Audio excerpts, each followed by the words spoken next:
Thanks, Eleni. Thank you, everyone. Very excited to be here. It's a very special topic for me. And, I was thinking the last couple of days on how I would start this discussion or even dig into what this title or this focus means to me. And I actually, this week, and I'm grabbing the link to this article in the New York Times that actually talked about, in my opinion, identity. And there's an interesting article that came out that kind of looked at the pretty much on the topic of systemic racism and how Black girls in school are probably the most disciplined compared to even Black boys, and of course to white females and males. And I read this article, and my experience doesn't touch on this level of I would say suppressed identity, but it does resonate with me. And within the article, I'll just say two lines that kind of I want to just shine light on. And someone was quoted, I forget the name of the person, but when we talk about racism, the person said we talk about it in terms of statistics and numbers, but we don't talk about what happens when you go into a school where nobody in that building believes in you or you believe in yourself. And I think that's the topic, or that's the line or quote I would say that really hits me, because to give you a little background about myself is both of my parents are from El Salvador.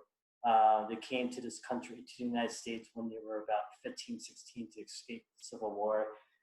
I'm first generation, and growing up, I grew up on Long Island. And during the time, my mom and dad made the decision that they wanted to raise me in a very predominant white neighborhood, just so I could have a chance to have, to excel in learning, to have a better future. So the experience that I felt that really shaped my identity was in first grade, and I won't go into too many details, but I just remember experience in first grade going to class because I was already speaking both English and Spanish. And I just remember going to first grade, this first grade teacher pulling me aside, and I would tell her I need to go to the baño, which was I need to go to the bathroom. She came to me, she said, you can't speak Spanish in my class, you only can speak English. And then there was, my mom had to come in after school. And I just remember that the principal, my mom, this teacher, and myself were all sitting, and they pretty much laid out to my mom, your son has two options. He can only speak English in the school, or he could speak Spanish, but we're going to have to leave him behind a grade and send him to English as a second language. And from that moment, my mom made the decision to just only speak to me in English. And at such a young age, you kind of don't realize how much of a sponge your brain is at that time.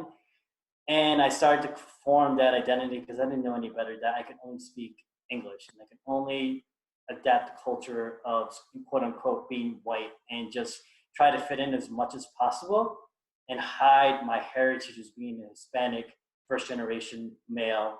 And that's why this title is so important, or this focus today is so important to me, because I've been dealing with my own kind of healing of suppressing my Hispanic heritage all these years. Because growing up, I put shame towards my own culture. I remember that I would feel embarrassed for my grandpa to come pick me up after school because he was darker skinned, and all my friends, who were predominantly white, had white parents. So I created all these stories, all these stigmas around that I should just, as much as possible, hide that Hispanic, blood I have in me. And it wasn't until recent, the last couple of years, I would say, doing more self-development work with Melanie and therapy and just asking questions about why do I feel this way? Because right now I don't feel as I'm part of the Hispanic community. But those stories I created, I realized were just a way for my brain to protect me, because it felt at that time this is the only way to protect myself from any racism or things like that. And actually some kind of like a beautiful story has kind of opened up for me after I kind of dug into this healing. And the way this has affected me now is I'm trying to find different ways to accept my Hispanic identity. And by doing that, I've worked with my mom to open up a new business in El Salvador where we're doing a train tour. Our favorite things to do is to show people around. We're very engaging, we're very welcoming. So she's living in El Salvador right now, and we have this beautiful train tour called the Tortuga Feliz. Um, and I'll add links to this after I'm done speaking. And recently, another very impactful way that I've been kind of accepting my Hispanic identity was developing a charity with my mom recently, where we started to feed families during COVID on just raising money here in the States, and my mom was the boss, running the program down in El Salvador, where we fed over 200 families. And moving forward, um, I actually talked to a friend last night, and we're like, why not we have a big toy drive in December for the kids in El Salvador? And I was like, great, let's do it. Let's make a deal. Let's try to raise $5,000. So I accept that I don't speak Spanish well. I accept I have an American accent when I do speak Spanish, but that doesn't define who I am. And working on this, and I think considering going forward and what I kind of learned, or what I am learning, is that shame, whether felt through racism or even bullying at a young age, it's so strong. It's such a strong emotion that until now I didn't realize unconsciously all the stories I put in front of me in order to protect me, or in order to like push down that heritage. And I guess just think moving forward into what I'm trying to set as an intention, especially for younger generation, is that I would like to express my stories, and give other people the space to kind of just look into themselves and what identity means to them, and how experiences in their lives have shaped themselves to what they think, that the person that they are today, and also what is there to uncover in that darkness and that wound and that shame that a lot of us just dig into, or just dig down, because what I'm realizing, there's a lot of beauty exposing those stories, because that's where your true beauty, your true passion, your true self is all hidden behind some of those wounds. And I guess that's the main point I kind of wanted people to hear from me, of what I've learned and things to consider going forward when we talk about this topic, is to give space to people to hear their stories, and see the beauty of just sharing and hearing, and all those good things that everyone has a story. So that's what I ask for everyone here.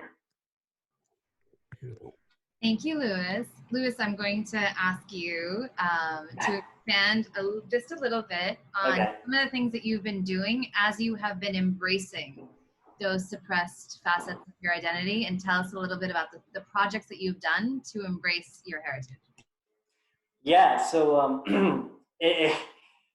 and I think, Melanie, you know best, because I always go to you to help, but it's like the project we're doing, like with this train, the Tortuga Feliz. And the reason why we call it Tortuga Feliz is that it's because like the turtle resembles what my mom and I kind of go about with life. And we may have a hard shell, and maybe quiet, maybe tough, but inside we try to lead with our heart. And the train tour resembles a way of just connecting to the beauty that's around this little town of just 20,000 people, but there's so much culture, history, and we wanted to find a way to give back to people. And I think connecting that mission, that statement, we're trying to expand the brand of our train. So to just dig a little bit deeper on the charity, where like each month my mom and I decided to focus on a group of, I would say people who are in need, to give back. So this month we want to focus on the kids of the town who don't have much, and with Halloween we're trying to do a candy drive with them, and trying to find ways to use the profits to give back to the kids. Next month we'll be focusing on single moms, since that's just a big, there's a lot of that in Suchi. So it's my way of just accepting that whatever happened in the past is the past. And I've actually been privileged the way I've been growing up, with the education, the job I have now, my network, and using that to my advantage to kind of show that I am connected to this Hispanic culture. I am Salvadorian. I have parents from El Salvador, and and that is my way of giving back and connecting to those people. Thank you, Louis. And I imagine you'll drop in some links into the chat in case any of us want to get more information. Yeah, I'll do that right now. Okay. Fantastic. Thank you, Louis. Thank you.